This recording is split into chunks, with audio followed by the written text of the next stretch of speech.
vou te chamar de Sete daqui até o final, tá? Pra facilitar as coisas. Pode ser. Ou Sérgio. Sérgio também? As pessoas me chamam de Sérgio aqui porque entendem errado o nome Seth. Tá. Se eu falo Seth, o brasileiro responde, Sérgio. E isso, depois de tantos anos no Brasil, não te incomoda mais, ou ainda te incomoda? Até é muito conveniente, porque se eu vou para um restaurante, tem que colocar o nome na lista, se eu falo Seth, eles não entendem. S-E-T-H, eles escrevem S-T-E-H ou S-H-T-E, ou sei lá. Se eu falo Sete, eles acham que é o número. Uhum. E Sérgio é mais fácil. Mas começou quando eu falava Sérgio. Qual é o seu nome? Desculpa. Qual é o seu nome? Seth. Sérgio. Que nunca entendi por quê. Porque 3 sílabas contra 1. Como que eu vou falar uma palavra de uma sílaba e eles ouvem 3? Mas é o que acontece. Aconteceu tantas vezes que agora eu aceitei o nome Sérgio. Não é que você aceitou, você simplesmente parou de brigar, né? Exatamente. Mas agora eu uso proativamente. Uhum. Qual é o seu nome? Sérgio. E a pessoa que está comigo sempre... Mas faz parte. Mas eu acho que esse fonema é talvez o mais complicado do brasileiro conseguir reproduzir. Muito difícil. Depois de tantos anos viajando, indo para lugares diferentes, conhecendo o Brasil e tudo mais, o que ainda te surpreende quando você está viajando? A diversidade do mundo. O que me surpreende é que eu continuo sendo surpreso, basicamente. Tem muitos lugares que eu não conheço. Tem infinitos lugares que eu não conheço. Eu não conheço Índia, eu nunca fui para Japão. Eu sei que em cada país tem... Sabe, a melhor parte de ter viajado tanto pelo Brasil e ainda ter muitas coisas que eu não conheço é saber que lá no mundo tem países que eu nem conheço que tem tanta diversidade. Talvez não tanto quanto o Brasil, mas... Rússia. Imagina quantos lugares para visitar na Rússia depois da guerra. Eu acho que eu vou esperar até depois da guerra. Prudente. Mas a China, eu fui uma vez na China, 15 dias, e só dava para perceber que eu estava perdendo 99,9% do país, além de não falar a língua. Então, o mundo é infinitamente interessante. Eu não sei, talvez seja que estou ficando mais velho, mas eu não conheço Tailândia, por exemplo. Tailândia, eu amo a comida da Tailândia. Onde eu moro, em Nova York, tem uns 15 restaurantes tailandeses que são muito bons. Mas antes eu pensei, nossa, se eu morrer antes de conhecer Tailândia, não vale a pena ter vivido. O Sudeste Asiático, né? Mas agora, se eu nunca for, tem tantos lugares no mundo que você nunca vai conhecer todos. E mesmo dentro de Nova York, tem bairros que eu não conheço. Eu tenho uma aluna agora que deu aula de jornalismo em Nova York que vai entregar uma matéria de viagens sobre Sheepshead Bay, Brooklyn, que é um bairro de Nova York que talvez uma vez eu fui, mas eu nunca fui para conhecer, para passar a tarde.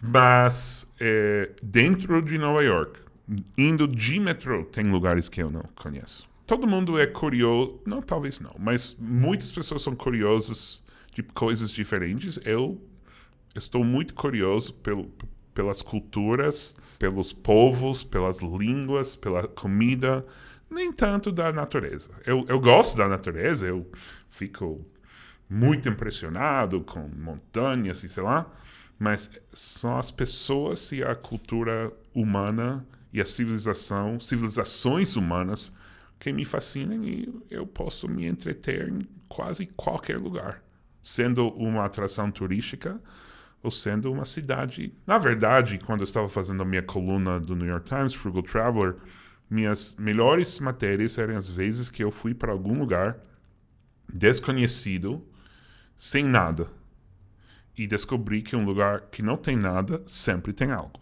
Inclusive, o seu livro começa assim, né? Exatamente. É uma das matérias do New York Times. Eu escrevi, entrei mais em detalhes. E aproveitando e falando um pouco, é esse aqui o livro do Seth. Não ia ser Seth? Você não ia me chamar de Seth? Seth é o autor do livro. Que fala bastante sobre viagens orgânicas, né? A ideia, eu não sei se as pessoas usam muito essa frase viagens orgânicas, a ideia é...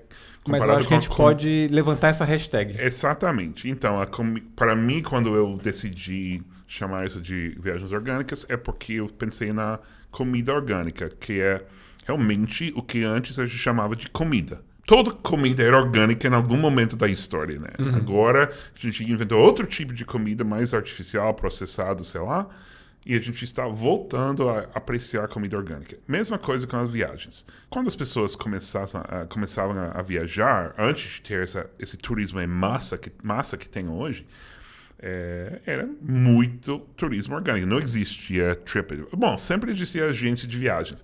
Mas quem viajava independentemente fazia sem TripAdvisor, sem celular, talvez com um guia, um livro, mas um livro com muito poucos detalhes, e tinha que descobrir as coisas, tinha que ir perguntando para as pessoas. E cada viagem, cada momento, cada dia tinha momentos orgânicos, inesperados, não planejados. E agora a gente tem tantas formas de planejar que a gente sobreplaneja, basicamente. E a ideia aí é de escapar disso e de... Não tem que ser o dia todo, todos os dias, fazer coisas sem planejar. Mas é pelo menos planejar e depois estar muito pronto a sair dos planos se algo surgir, algo interessante. É aquela reflexão, né? Se todo mundo faz o mesmo roteiro porque é o mais legal, ou todo mundo faz porque todo mundo faz? Né? Se você vai procurar alguma coisa para fazer, sei lá, no sul da Argentina, cara, vai ter ali uma dúzia de lugares que é onde todo mundo vai. E eu diria que se é um lugar, é uma coisa que todo mundo faz, com poucas exceções, isso não é mais a coisa que eu quero fazer. Tem alguns lugares específicos onde os turistas mesmo são parte da atração. Ou seja... Tipo New York Times, Times Square. Times Square, mas eu diria que mais em geral, tipo Paris. Paris é uma cidade que parte da... Nova York também, mas parte da ideia de Paris e as pessoas, artistas, cantores, turistas que vêm de fora e se estabelecem em Paris ou andam por Paris. Paris sem turistas seria um lugar diferente. Agora, Machu Picchu sem turistas seria maravilhoso. Sim. Eu não preciso desses turistas do Machu Picchu, mas o americano em Paris, usando bermuda chato e falando muito alto no metrô e todo mundo tirando sarro dele, isso é parte da experiência de ir a Paris. Eu sempre digo que eu prefiro 1000 vezes o lugar sem turistas, mesmo se é um lugar... É que também as pessoas que vivem nos lugares que recebem muitos turistas não tratam bem os turistas. Podem tratar bem por motivos comerciais, tem que ganhar a vida dos turistas. É quem trabalha com turismo, né? Ou restaurantes. Mas a pessoa normal que vive, vamos dizer, Cusco, no Peru, que é a cidade que você visita antes de ir para Machu Picchu. As pessoas em Cusco não querem saber dos mochileiros, não querem saber do... Quem trabalha com turismo quer. Mas as outras pessoas já não querem dar uma experiência orgânica para alguém. Você tem que ser muito charmoso aí para se distinguir e conhecer pessoas em Cusco que estão de saco cheio de turistas. Apesar de precisar dos turistas. Agora você vai para... Eu lembro que eu fui no Peru, acho que chamava Chachamoyas. Cuelap, que é outro lugar meio como se fosse Machu Picchu sem turistas. E as pessoas lá realmente queriam conhecer quem vinha de fora. Porque não... muitas pessoas não conheciam. Ou as crianças. As pessoas sempre adoram conhecer crianças quando viajam, mas criança não sempre adora conhecer turista. Mas umas crianças que nunca antes conheceram pessoas de fora, que nunca antes conheceu um brasileiro, que nunca antes conheceu um cara com pelo no braço, que acontece muito em alguns países, as pessoas chegam me tocando o braço e tudo. Isso é só nos lugares que não tem muitos turistas. E aqui no seu livro também você fala um pouco sobre o conceito de viajar por prazer, né? Isso que a gente estava comentando agora, de você conseguir fazer um roteiro com o celular, ou algumas décadas atrás a gente fazia roteiro, né, com guias e tal. É uma coisa recente, né? Séculos atrás, sim. Mas um século atrás existia guia Baedeker, nem sei pronunciar, mas eu acho que é Baedeker Guides, que era guias produzido na Europa, eu acho, que era guia de 1920, você conseguia... E é tipo impresso mesmo. Impresso. Mas antes disso, sempre tinha alguma ideia. Mas Baedeker foi o primeiro, se você assiste filmes velhos de viagens, as pessoas estão andando com isso. Mas essa guia muito tradicional, que tem uma lista, você vai para Roma, vai ter 50 páginas sobre as igrejas, com a história das igrejas, que eu não me importo muito com isso. Hoje em dia, os guias são mais restaurantes, cafés, experiências. Mas existia. Só que servia até certo ponto e depois não servia mais. Ou seja, primeiro, são meio velhos. Ou seja, quando você publica um livro físico, já é 6 meses desatualizado. Então, não podia contar com isso por tudo. Mas a diferença agora com o celular, e estamos agora, só nos últimos anos, no momento que quase qualquer celular funciona em quase qualquer cantinho do mundo. E mesmo 10 anos atrás, você ainda, eu compro um chip local e aí eu não vou usar muitos dados, sei lá, então preciso encontrar Wi-Fi. Pelo menos com o meu celular americano, eu consigo de graça em muitos países do mundo um 2G, que não é maravilhoso, mas funciona. E então estamos no momento que realmente não precisa. Vamos tomar um exemplo muito simples: o Google Mapas. Era a coisa mais tradicional, típica do mundo, andar por uma cidade que você não conhece, perguntando para as pessoas como que é, onde se encontra a igreja X, ou o restaurante, sei lá, ou a rua, sei lá. Agora você não precisa. Era uma desculpa para falar com as pessoas que você não tem mais. Sim. Porque você anda olhando o celular. E é fácil dizer, eu não vou usar porque eu vou perguntar para as pessoas, mas vira artificial. Porque as pessoas, quando você para alguém na rua, em Nova York às vezes acontece, pessoas me param, onde que está o X lugar? E eu, mas se você não tem Google Maps, eu pego o meu celular e ajudo. Mas é porque eles estão pagando, são estrangeiros, sei lá, não querem pagar dado. Mas não é tão normal agora. Então a gente está... outra coisa, você está no restaurante comendo sozinho. Se você está viajando sozinho, você sempre tem o celular para... É uma muleta, né? E pelo menos nos outros tempos você escrevia no seu diário, sei lá, no seu bloco de viagem, como vocês falam isso? Diário. Ou você estava com um livro. E um livro pode chamar a atenção de alguém. Desculpa, você está lendo esse livro? Eu amo esse livro. Você está, mesmo lendo um livro no celular, ninguém sabe qual livro você está lendo. Então, o celular realmente ajuda de muito. Não estou sendo, como chamar alguém que não usa tecnologia? A gente tem... Neandertal, não sei. O que é? A gente tem uma frase, Luddite. Não sei que... Ludita, isso existe em português. Luddite seria alguém que simplesmente não quer saber da tecnologia. Eu acho muito bom, muitas coisas. Facilita muito se você está chegando a uma cidade que você não conhece e você não reservou hotel ou nada. Você entra no Booking e faz... maravilhoso. O que não é maravilhoso é andar sempre com a cabeça no celular e sem falar com ninguém. Se você passa o dia inteiro sem falar com nenhuma pessoa do destino que você visitou, com exceção dos garçons e guias turísticas, ou sei lá, caixa no supermercado, sei lá, você está perdendo. O problema é que muitas pessoas são seus vizinhos. Pois é, agora é a mania deles latir toda vez que eu estou gravando aqui. E é muito fácil dizer, não, eu sou extrovertido, eu vou falar com as pessoas. Mas não todo mundo é extrovertido. Então, se você não é extrovertido, você é forçado a falar com pessoas, você não tem outra escolha. Agora você não precisa. Eu sei que suas viagens são mais na natureza e talvez não tem tantas pessoas. Não sei se tem um paralelo disso. Não, tem bastante. Porque assim, inevitavelmente você vai passar por lugares onde tem pessoas, né? Ou cachorros. O cachorros. Se eles não usam celulares, por isso eles têm que falar com os outros Pois cachorros. Eles estão trocando ideia. Eu não me importo.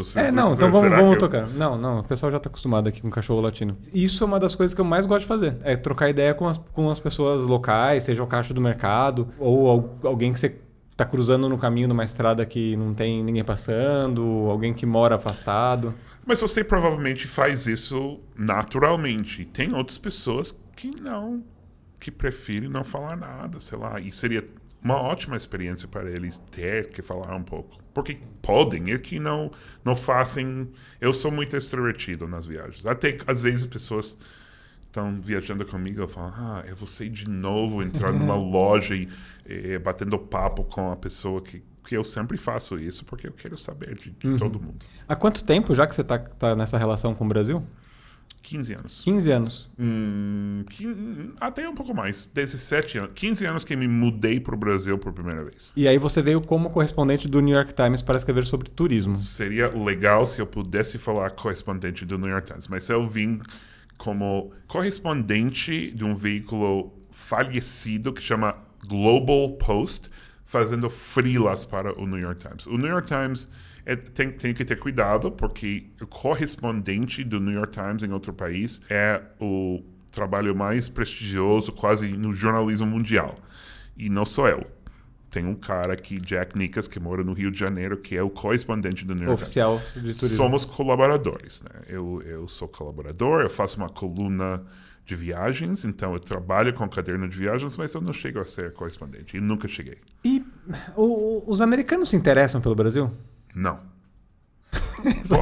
Isso é fácil. Sim. É fácil. Os americanos se interessam no Brasil, acham um lugar talvez exótico. Quando eu estou em Nova York, estou numa festa, sei lá, porque ainda passo metade do ano pelo menos em Nova York, e as pessoas, alguém me apresenta, esse cara tem um canal de YouTube no Brasil, esse cara passa muito tempo no Brasil. Nossa, Brasil, eu acho que chama atenção, mas as pessoas vão atrás de coisas brasileiras. Em Nova York, na verdade, a música brasileira tem uma presença muito grande. É mesmo? Então, tem noite brasileira em tal lugar. Tem uma noite de forró de 20 anos ou 25 anos num lugar do East Village. Tem baladas meio brasileiras. As pessoas, eu acho que... Mas tipo, tanto faz o que está acontecendo aqui. Mas eu duvido... Agora, com Bolsonaro, agora as pessoas começaram a saber quem era presidente do Brasil. Um pouco Lula. Mas ninguém sabia quem era Dilma. Duvido que soubesse quem era FHC antes disso. O problema, não sei se é um problema aqui, é que Brasil, apesar de ser uma economia importante, geopoliticamente, eu acho que não entra em guerra. É bom para vocês. Mas a notícia nos Estados Unidos, a gente sabe onde tem guerras acontecendo, ou China, a gente tem medo da China economicamente, militarmente, sei lá. A gente, obviamente, a Oriente Médio, vocês falam? A Oriente Médio sempre tem coisas acontecendo. Mas eu acho que África e América do Sul são meio ignorados, muito mais do que deveriam. A gente deveria, obviamente, prestar mais atenção, mas Brasil... E sabe que a gente está muito enfocado no México, porque é nosso vizinho e temos 30 milhões de pessoas de origem mexicana nos Estados Unidos, não sei exatamente quanto. O Caribe está do lado, né? A gente vai da Flórida, pega o voo de 30 minutos, está numa praia no Caribe. De Nova York é só 3. Adoraria que as pessoas se interessassem mais no Brasil, porque eu poderia escrever mais sobre o Brasil. Mas não é a culpa do Brasil. Talvez é o bom do Brasil. É que não participa nas guerras do mundo. Eu acho que é bom os Estados Unidos não dar muita atenção ao Brasil. É um pouco longe. Assim. É um pouco longe. Muitas vezes os brasileiros dizem, mas estamos no mesmo continente. E eu digo, primeiro, para nós, vocês não moram no mesmo continente, porque a gente considera 2 continentes. Mas tanto faz. Isso é uma discussão eterna, muito né? Polêmico, muito polêmico. Mas eu vou falar, muitas vezes nessas polêmicas entre Brasil e Estados Unidos, tipo irmãos Wright, Santos Dumont, não tem uma resposta clara. Mas acho que dos continentes, acho que tem. Porque é muito...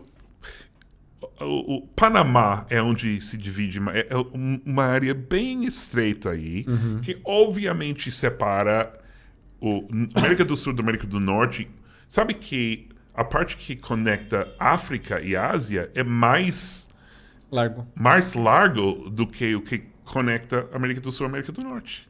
A península do Sinai, sei lá como vocês falam. Sinai? Como vocês falam? Sinai. Então, mas não vamos entrar nisso. Nisso a gente está certo. Mas em muitas coisas estamos errados. Continentes são 2. Mas a outra coisa é que vocês estão muito longe. Você que é de Nova York para São Paulo é quase 10 horas de voo. Em São Paulo, ainda que tem um voo direto. Mas se você vai para o Nordeste, por exemplo, você tem que ir para São Paulo, para o Rio de Janeiro para voltar. Ou tem que passar por Panamá, ou pode ir na Copa, por exemplo. Cidade de Panamá para Recife. Mas isso é muito chato. Quando você veio para cá, você veio por opção? Ou foi um destino que falou... Foi. Agora, é o que tem. Deixa eu falar algo. Já falei que a grande maioria de americanos não se interessam pelo Brasil. Mas tem uma minoria importante que amam o Brasil. Porque quem já tem a oportunidade de conhecer o Brasil, de trabalhar com brasileiros nos Estados Unidos, de se interessar por algum tema, seja a política, ou seja a música, ou seja o cinema, ou seja o design, né? Porque o Brasil tem design, arquitetura maravilhoso. Essas pessoas, muitas vezes, ficam obcecados com o Brasil. E por razões positivas. E eu sei que o brasileiro vai dizer, mas tem muito crime, o Brasil é perigoso, o Brasil é muitas vezes um fracasso. Mas o Brasil tem muitas coisas fascinantes para quem é de fora e muitos, não quero dizer produtos, porque eu não sei se a arquitetura é um produto ou a música é um produto, mas coisas que as pessoas se apaixonam pelo Brasil e também, ou como todo mundo sabe, o brasileiro tem um jeito, tem uma forma de bater papo, tem muito... É muito simpático, todo mundo ama os brasileiros, todo mundo conhece algum brasileiro, e todo mundo fala, nossa, esse brasileiro que é o, sei lá, amigo do meu vizinho, é muito legal. Eu sou uma dessas pessoas que me sinto muito em casa no Brasil, gosto muito dos brasileiros no geral. Claro que eu entendo que é um país complicado, que tem muitos problemas, mas eu vim por opção mesmo. Eu já falava espanhol e eu tinha começado a falar português, a aprender em Nova York, de minha escolha própria, porque eu tinha um amigo que gostava do Brasil e ele me falou, aprenda português, porque você já aprendeu português já espanhol. Antes de trabalhar aqui. Exatamente. Então, é porque eu gosto de línguas e, na verdade, eu já falava espanhol porque eu trabalhava sempre com latinos em Nova York. Então, desde os 22 anos até os 32, eu passei metade do meu dia falando espanhol. Então, eu já falava, e era meu amigo que falou, olha, ele falava espanhol e português, tinha aprendido os dois ao mesmo tempo, e falou, se você já fala fluentemente espanhol e você gosta de línguas, português é quase uma língua de graça. Você tem que se esforçar, sempre tem que se esforçar, não vem do nada, você não é osmose, sei lá, mas você aprende rápido. E eu me esforcei, estudei, e em 6 meses estava falando bem. Ainda portunhol, mas bem, e eu comecei a viajar para o Brasil para melhorar. E eu gostei muito, e na verdade a decisão de vir morar no Brasil tinha mais a ver com a língua do que outra coisa, porque esse veículo Global Post que existiu desde 2008 a 2014, acho que acabou, eles estavam procurando jornalistas, não iam pagar bem, mas precisavam de pessoas que queriam morar em várias partes do mundo. E eu já escrevia no New York Times, então o cara ficou empolgado. O cara escreve no New York Times. Mesmo se eu escrevo só de viagens e coisas locais e tudo. Ele me perguntou onde você quer ir. E ele tinha eu acho que já tinha alguém no México, já tinha alguém. E eu percebi que o lugar que eu tinha mais valor era o Brasil. Porque a gente tem muitos jornalistas que já falam espanhol, entre os latinos, que foram criados nos Estados Unidos, e nós que aprendemos espanhol na escola, mas quem fala português não é muito, não são muitas pessoas. É por isso. Então foi por escolha e por interesse, mas também por razões profissionais. E já que estava aqui, já não via necessidade de parar de vir. Entendi. E agora você está numa fase nova da sua vida que é dar aula, né? Eu sempre dei aulas uma vez por semana, ou sei lá, às vezes parte do ano, mas agora comecei há 2 anos atrás a dar aula de jornalismo de graduação na New York University e comecei, acho que 3 anos atrás, a dar aulas no School of the New York Times, a Escola do New York Times, que é um programa para adolescentes que vêm para Nova York do mundo inteiro para estudar por 15 dias com jornalistas que trabalham. Tipicamente são colaboradores do New York Times ou repórteres aposentados, que é um programa maravilhoso. Eu gostaria muito que fosse mais barato para mais pessoas terem acesso, mas então, eu dou aula intenso lá, tipo 8 semanas por ano, e dou aula 5 meses por ano na NYU e gosto muito. Meu pai foi professor, eu sempre gostava da ideia de ser professor e eu fui professor, na verdade, por alguns anos, mas de criança, e eu estou adorando. Eu lembro dessa história. Seu primeiro trabalho, um dos primeiros trabalhos foi com o ensino fundamental. Trabalho. Foi aí que aprendi espanhol, na verdade. Eu fui trabalhar numa escola pública, na rede pública no Bronx. Mesmo na auge do crack, do crack, né, no Bronx. Era no sul do Bronx, o mesmo Bronx que vocês ver nos filmes e tudo. Eu dei aula aí nessa área. Eu tenho uma história curiosa com o Bronx. Eu fui para Nova York 2 vezes, né? A primeira vez que eu fui, eu tava em 2 casais, então a gente fez todos os programas turistas normal. de casal. E a segunda vez que eu fui, eu fui sozinho. Eu tinha separado recentemente, daí eu fui sozinho e passei meu aniversário em Nova York. E aí eu fiz tudo tanto algumas coisas turísticas que eu queria fazer que eu não tinha feito, quanto andar e ir no café que você tinha indicado lá no East Village, talvez? Não lembro o nome do café. Enfim, dos seus vídeos, que foi onde eu conheci as coisas. E no dia do meu aniversário eu fui pro Bronx, eu fui num bar de jazz que chama Paris Blue. Onde fica no Bronx? Eu não sei se eu conheço. Eu sei que eu peguei o metrô e fui. Eu vou ver no meu celular enquanto você conta a história. E eu tinha lido que era assim, era um bar pequenininho e tal, com músicos locais, né? E eu fui no meu aniversário. E, cara, eu desci do metrô, esse trajeto do metrô até lá foi muito cena de filme, sabe? Aquelas escadinhas, tipo, meio Everybody Hates Chris, né? Aquelas escadinhas, o pessoal sentado, escutando uma música. Eu sei que eu cheguei no bar, eu entrei, todo mundo olhou pra minha cara, tinha, sei lá, umas 15 pessoas. Eu tomei uma cerveja e fui embora, cara, porque eu me senti muito mal, que era um negócio bem, bem local, assim. Não tenho nem ideia qual lugar é esse. Putz, eu tinha visto numa Como lista... que é? Paris Blue. Paris. Paris Blue. Não, esse é no bem o vídeo. Pode ser. Mas é o Harlem, não é o Bronx. Desculpa te corrigir, mas é Harlem. Bom, Harlem.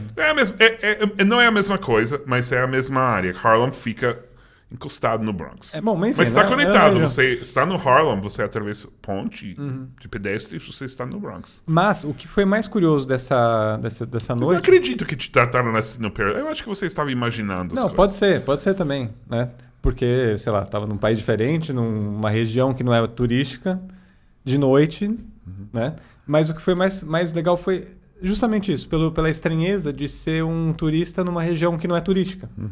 Né? E tem todo o imaginário de Hollywood que a gente vê e vive nisso. Mas, enfim, foi um aniversário bastante inusitado que eu passei lá. Nossa, mas eu posso imaginar, especialmente, é um lugar bem diferente. Você entra no Paris Blues e muitas vezes tem só as pessoas regulars, como a gente diria. Pode ser estranho mesmo, mas é só sentar num bar e pedir uma cerveja e começar a ouvir música. Mas enfim, acho que foi a primeira viagem sozinho que eu fui na vida, assim. Viajei sozinho. Então, foi uma dica ruim que eu dei no canal. Não foi uma dica ruim. Tanto que eu tô contando aqui agora, né? Essa experiência. Mas sabe que tem lugares que é estranho ir sozinho. Isso seria uma boa dica que eu poderia dar. Tipo, quais lugares é para ir sozinho e quais lugares que não. Porque ir para um bar de jazz sozinho... As pessoas fazem, mas tem que ter um pouco mais...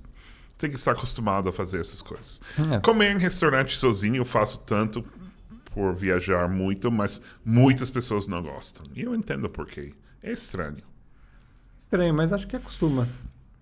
Não, se acostuma mesmo. Mas tem lugares que são melhores. Por exemplo, se você vai para um lugar que tem um balcão, um diner típico de Nova York, ou sei lá, é muito mais normal. Tem outros lugares que seria estranho comer sozinho. Mas tá bom, assim, tirando essa parte de restaurante, que a gente vai aprendendo a ficar, né? Em viagens ou mesmo na sua vida pessoal, onde que você acha que mora uma fraqueza, assim, da sua parte?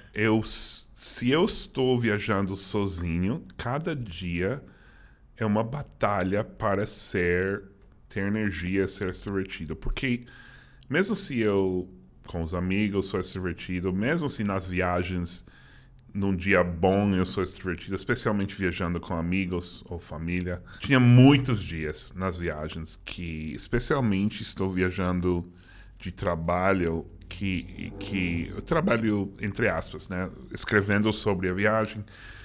Eu fico com muita preguiça de sair e falar com a pessoa, se ser essa pessoa energética. Não é todos os dias, mas é muitos dias. E eu preciso sempre sair do meu quarto, ou do hotel, ou da Airbnb, ou sei lá, e fazer a primeira conversa do dia com a primeira pessoa realmente é um desafio. Eu começo o meu dia muito devagar, e eu acho que eu perco muito tempo fazendo isso. Por enquanto, quando estou em casa, eu normalmente começo o meu dia cedo, faço tudo normal, mas eu às vezes fico... Tem uma coisa meio deprimente de estar viajando sozinho, às vezes. Bate solidão, sei lá, que é... Primeiro, é bom porque você acaba falando com outras pessoas. Mas eu acho que eu perco tempo... Por exemplo, eu não lembro de nenhuma vez em todas as viagens que eu falei com alguém, ou falei um oi, ou fiz uma pergunta, que depois pensei, não era uma boa ideia falar com essa pessoa. Mas tem 80 milhões de vezes que eu não falei com alguém. E eu, teria sido tão fácil fazer alguma pergunta, ou fazer um comentário, e eu não fiz e acabei provavelmente perdendo. Não, perdi uma coisa. Ou perdi 0, porque eu teria falado algo e a pessoa não ia querer conversar. Ou perdi a oportunidade de conhecer alguém. Lado negativo, não tem. Talvez um momento de vergonha, sei lá, que você sente quando uma pessoa te olha de forma estranha e você continua. Mas vale tanto a pena, né? É muito estranho, né? Porque quando eu dou aula, eu entro na aula, meus alunos estão esperando para eu falar. Então, é uma situação normal. E eu falo com todo mundo e o meu trabalho é conhecer todos os alunos. Mas quando é o mundo, quando não tem uma estrutura, quando você viaja, está fora de casa, está fora da sua cultura normalmente, você tem que correr alguns riscos, tem que se expor, e você sabe que você poderia cometer erros. Eu lembro estando na Escandinávia e todo mundo fala, nossa, na Escandinávia as pessoas são mais introvertidas, não falam tanto com os desconhecidos, forasteiros. Você tem essa palavra em português? Tem. O que significa pessoas de fora? É uma pessoa de fora, um outsider. Seria que significa isso porque é forasteiros? É pessoas de fora? De fora? Pode ser. Eu acabo de pensar nisso, mas lá, porque no Brasil... Mas eu acho que tem a ver mais com faroeste. Far West, faroeste, forasteiro. Interessante, tá. No Brasil isso nunca é problema. Qualquer pessoas não se surpreendem quando você fala com alguém no Brasil. E tem Turquia. Todo mundo quer falar com todo mundo está acostumado a falar com pessoas que não conhecem na Turquia. Mas se você vai para a Escandinávia, eu tinha muito medo de falar com as pessoas que eu só fiquei lendo, tipo, ninguém conversa esperando o ônibus, ninguém conversa com outra pessoa no restaurante, ou com desconhecidos num bar, sei lá, e eu, mas eu quero. Eu quero, mas eu não quero. Mas você conversou? Medo. Mas na Escandinávia, você conversou? Acabei conversando com várias pessoas. Eu tinha um exemplo que sempre tem exceções, e sempre, se você é muito educado, você pode ser rejeitado, mas às vezes 1 de cada 5 vezes alguém vai querer falar com você. E porque tem pessoas solitárias no mundo também. O mais típico seria conversar com uma pessoa idosa, sei lá, em algum parque, né? Pessoa que talvez não tem tantos contatos com outras pessoas. Essa pessoa muitas vezes quer contar histórias. Ou uma pessoa que... Sempre tem essas pessoas que, sabendo que você... Eu não falo que eu sou americano quando eu viajo. Eu falo que eu sou nova-iorquino. E normalmente as pessoas... Se você fala que você é dos Estados Unidos, pode ter muitas reações políticas, ou tem muitas pessoas que não gostam da política dos Estados Unidos, política exterior. Mas se você falar em Nova York, é poucas pessoas que vão dizer, nossa, não gosto de Nova York, não me interessa. E eu lembro que estava fazendo camping, né? Que na Escandinávia você pode colocar sua barraca em muitos lugares públicos, não tem que pagar nada. Eu fiz isso e numa área rural da Suécia, eu pensei, eu acho que eu estava dentro da barraca fazendo um trabalho. Eu pensei, não, eu vou sentar fora e vou estar editando vídeos e fazendo coisas com a câmera e tudo. E um cara começou a falar comigo do nada. Era um cara fazendeiro, agricultor com dinheiro, sei lá. E ele ficou curioso, falou, que fotos está vendo aí? Ele puxou a conversa. E claro que acabei bebendo whisky com ele e alguns amigos aquela noite na casa dele. E ele era super fã do rock inglês e americano. E ele achou tão estranho encontrar um americano aleatório no jardim dele, numa barraca de uma área pública da cidade dele. Então, funcionou. Acabei...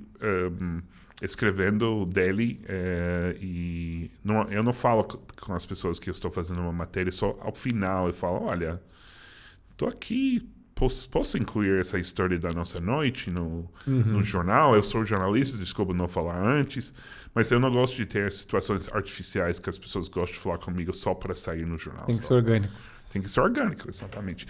Então ele foi incluído e foi uma noite bem especial. Passar uma noite com um pequeno agricultor ou sei lá. Isso que é demais, cara. Você conhecer qual que é a vida do cara que mora no interior da Suécia. E claro que a língua ajuda, né? A Suécia, é outra coisa. Na Escandinávia, países nórdicos, todo mundo fala um inglês muito bom. Isso vira um problema em outros lugares, tipo a China, né? Sim. Ou vira problema para o brasileiro que viaja e não fala inglês tanto quanto algumas pessoas, né?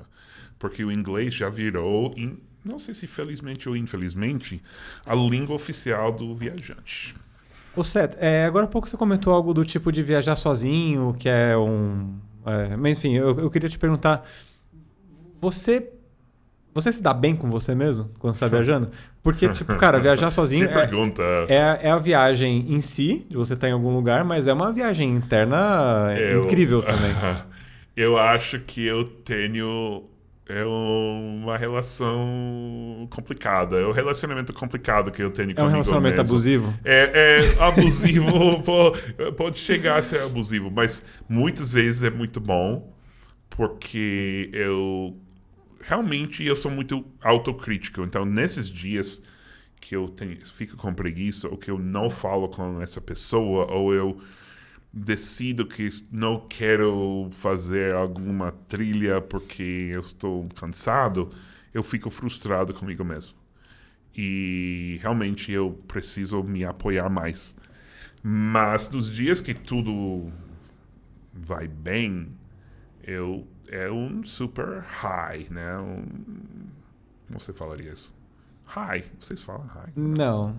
Mas é um momento maravilhoso. E você, nossa, não acredito que estou aqui. Eu fiz isso, eu puxei a conversa com essa pessoa e agora a gente está... eu lembro, eu conheci um cara num avião de Jakarta para o Papua, na Indonésia. E eu ia viajar sozinho e o cara romeno, que eu não sei, comecei a falar com ele e acaba fazendo uma trilha, um trekking com ele por 4 dias. E eu me senti muito, nossa, eu Aham. Tinha conversa e a gente acabou... E ele falava a língua local. Então foi Legal. muito bom. Isso foi porque eu... E aí eu pensei, não, só ótimo. Mas em muitos momentos eu acho que estar sozinho é complicado. Especialmente para pessoas muito sociais, e você começa a pensar, não. Então, eu não sei, eu provavelmente, se eu me encontrasse no aplicativo de relacionamentos, não sei se daria match ou não. Sim. Eu gosto bastante de viajar sozinho. Tem vezes que eu... que eu discuto muito comigo mesmo e tal, mas... Enfim, eu gosto bastante de viajar sozinho. Eu acho que você acaba absorvendo a cidade ou onde você está de uma forma mais profunda, sabe? Mais introspectiva. Mas você pode viajar e não se sentir sozinho se você está na companhia do seu amigo Kukrum. Vamos Isso. fazer o intervalo aqui agora? Perfeito. Para falar do Kukrum. Kukrum é o apoiador do podcast aqui do Modo Mato. É um snack de milho. E vamos ver o que eles mandaram?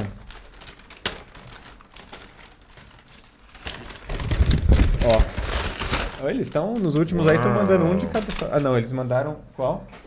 De pesto manjericão. Os outros são iguais. Pesto manjericão. E tava escrito aqui no saco que foi feito hoje, hein?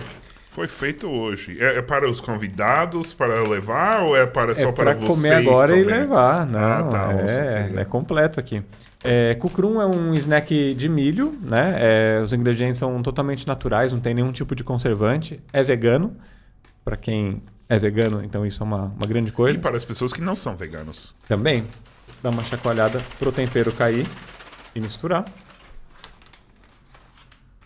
E agora chegou a parte mais séria do programa, certo? Eu vou te pedir para experimentar e olhar para essa câmera aqui e dizer a verdade. E pode ser toda a verdade jornalística, tá, Du?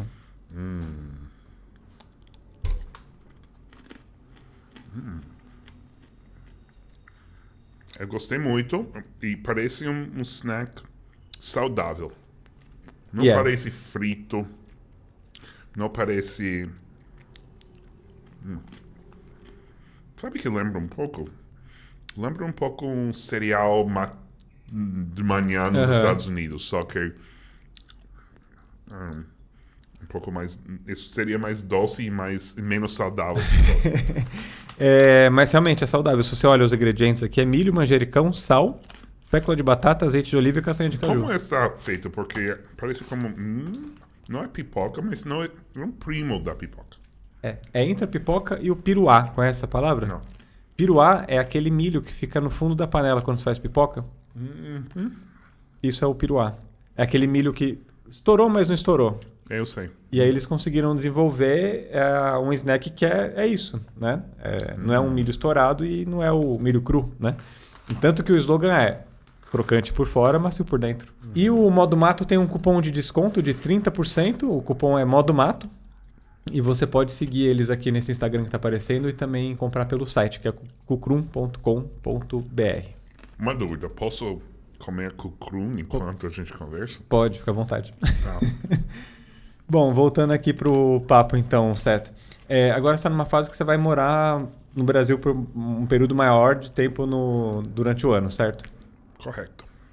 E qual que é a sua expectativa dessa fase agora no Brasil? O Brasil já virou uma parte muito importante da minha vida. Eu gosto muito de São Paulo e de São Paulo viajar e conhecer todas as regiões do Brasil. Só falta o Acre entre os estados. E simplesmente eu tenho muitos amigos em Nova York que passam o verão na praia ou que passam todo o fim de semana no interior. E eu não quero ir para... Eu iria até para a praia se meus amigos estão ouvindo, querem me convidar. Mas eu não consigo explicar porque eu gosto de estar aqui. Eu acho que é uma mistura de coisas. Eu acho que é porque eu consegui viver bem em um país que não é meu. Eu acho que tenho um prazer nisso porque tudo é um pouco novo. Ou seja, Já fiz entrevistas e podcasts em inglês, já faço em português, mas acho que gosto mais de fazer em português porque é um desafio maior me expressar.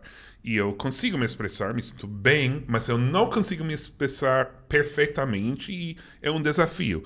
Eu literalmente gosto de andar pelas ruas lendo as placas. Porque eu me fascinam as palavras, me fascina a cultura. Eu gosto de saber o que está acontecendo na política de dois países. Não sempre gosto do que está acontecendo, mas eu gosto de saber o que está acontecendo. E para mim, eu sei que é muito estranho, seria melhor eu ter um apartamento, sei lá, ou na praia do Nordeste, ou sei lá, mas... Que é o mais comum, né? Eu Quando gosto... pessoas de fora vêm pra cá. Eu até aceitaria uma casa em Paraty, no centro histórico. Se alguém em Paraty quer trocar por um apartamento em São Paulo. Mas eu gosto de cidade. Eu preciso admitir, eu gosto de cidades. E eu gosto de cidades pela mesma razão que eu gosto de viajar, para conhecer pessoas e culturas. Porque cada cidade é uma civilização em si, complexa. E São Paulo e Nova York são duas das maiores cidades nas Américas. São Paulo é a primeira, eu acho. São infinitamente interessantes. E eu não posso explorar São Paulo todos os dias que estou aqui. Eu preciso trabalhar como todo mundo. Mas nunca falta alguma coisa para fazer aqui. Nunca falta um bairro para conhecer melhor. Nunca falta pessoas para conhecer, restaurantes para conhecer, eventos culturais. E eu não sei, quando eu vou para um evento cultural brasileiro, eu não sei por que eu gosto mais do que um evento cultural em Nova York. Talvez porque é diferente, porque estimula alguma parte do meu cérebro e eu não entendo por quê. É muito mais do que estar na praia. Às vezes é até uma questão de linguagem, né? Eu tava vendo esses dias um podcast sobre linguagem e sobre conhecimento de uma forma geral assim, e uma coisa que eles estavam citando era que quando você aprende uma língua nova e começa a se comunicar uma língua nova, dificilmente você vai ter a mesma personalidade, não a mesma personalidade, mas tipo é diferente como você raciocina, sabe? Você é uma pessoa diferente quando você fala uma segunda língua. É fácil dizer eu gosto mais de mim em português do que em inglês, porque eu acho que isso é só teoria, né? Mas eu fui adolescente em inglês, eu fui jovem em inglês, eu passei por muitas momentos difíceis em inglês, eu fiz muitos erros em inglês. Mas já quando eu comecei a falar português, já tinha 34 anos, e eu acho que eu tô meio sem bagagem, sei lá, emocional em português. E eu não sei se isso é verdade, um linguista poderia me dizer que não, mas e vou contar também que entre inglês e português veio o espanhol, né? E eu tinha vários momentos na minha vida de pessoas que eu conheci em espanhol, que eu falava principalmente espanhol com essas pessoas, me ouviram falar inglês por primeira vez, ou em algum momento estávamos em 4 pessoas e 3 eram americanos e um era de outro país, e falam, nossa, você é muito diferente em inglês. Eu sou mais sarcástico, eu acho que até mais negativo, menos otimista, e isso tem algo a ver provavelmente com porque eu gosto de estar aqui. E também, você falou nisso dos 34 anos, né? Uma outra teoria que pode ter a ver também é que, por exemplo, eu vou fazer 36 agora. Eu tô vivendo a melhor fase da minha vida. Então, quando você começa a ter lembranças e memórias da sua fase de português, provavelmente também é uma fase legal da sua vida que você tá. Então você olha talvez com mais carinho, sabe? Quando eu penso em todos os meus erros de adolescente que todo mundo faz, essas memórias são em inglês. Sim. E não fiz muitos erros. Eu fiz alguns erros muito grandes em português, mas não tão grandes assim. É verdade. Mas eu já ouvi mais de uma pessoa falar, nossa, eu não gosto muito de você em inglês. Brasileiro. Você é mais chato em inglês. Talvez por esse lance do sarcasmo, né, e tudo, porque eu já devo ter falado no começo do vídeo, quando eu fiz a apresentação, mas eu sou editor do seu canal, né? Ah. Já há uns, sei lá, 5, 6 anos que chama. Então eu já vi você falando muito inglês, e realmente muda, porque ainda mais quando você está falando, por exemplo, com o que é seu amigo que às vezes participa do Reação. Não, o Doug? Doug? Ah. Cara, tá bom. São eles falando e aí é você meio nu e cru ali, porque é seu amigo, né? Exatamente. O sarcasmo... que é verdade. Você escuta, você ouve tudo. Às vezes eu estou gravando e penso, nossa, Igor vai ouvir isso. Mas tudo bem. Tem uma pastinha lá no meu computador, se chama assim, set cancelado. Tem que eu quero ver. Olha, vai sair caro. Eu quero ver e destruir, mas eu quero ouvir primeiro. Eu acho que eu consigo... Eu acho que sou mais chato em inglês mesmo. Não, eu lembro agora, eu ia falar. Eu lembro de uma amiga brasileira que eu tinha que a gente se viu na Europa, numa viagem. A gente estava na mesma cidade e todo mundo estava falando inglês nessa cidade. E literalmente, a primeira vez que eu comecei a falar inglês com os amigos dela, ela falou: esqueci que você era americano. Como se fosse a pior coisa do mundo. E agora eu sou esse americano chato falando inglês americano. Porque tem outra coisa. O inglês, tem dois ingleses, né? Tem o inglês que é falado entre pessoas que estão usando como língua em comum, e tem inglês como falado entre duas pessoas do mesmo país. Ou americanos ou ingleses. E são línguas diferentes. E o mais estranho para o nativo de inglês é estar num grupo de 5 pessoas, um finlandês, um chinês, um africano, um mexicano e você. E todo mundo está falando inglês, mas você está falando um inglês totalmente diferente. Eu me sinto bem estranho nesses momentos. Mas não é legal, porque daí tá todo mundo conseguindo se comunicar de alguma forma. Eu acho maravilhoso. Eu só estou dizendo que é estranho. Eu, às vezes, preciso mudar meu inglês. Não falar de forma mais simples. Entendi. Mas de usar talvez menos gírias e referentes culturais. Fala mais alto, né? Mais alto. Mas eu lembro uma vez eu decidi sair da conversa porque eu achei que estava atrapalhando a conversa. Não sei porquê. Bom, Seth, obrigado por esse papo.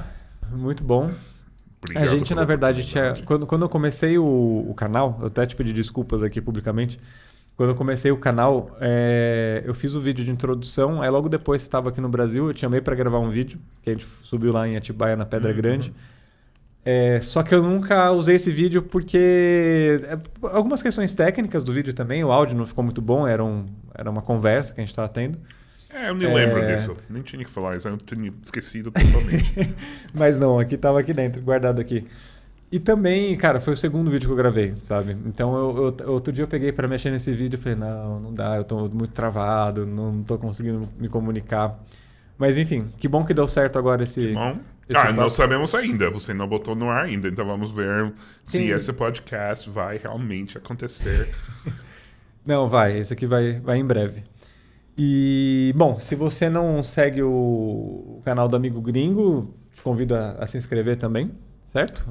Tem Instagram, TikTok, seu amigo gringo, todos menos YouTube. YouTube é amigo gringo, todo o resto é seu amigo gringo, porque tem um duplo de DJs holandeses que pegaram amigo gringo em 2011, ou sei lá, É mesmo? nunca mais soltaram. Caramba!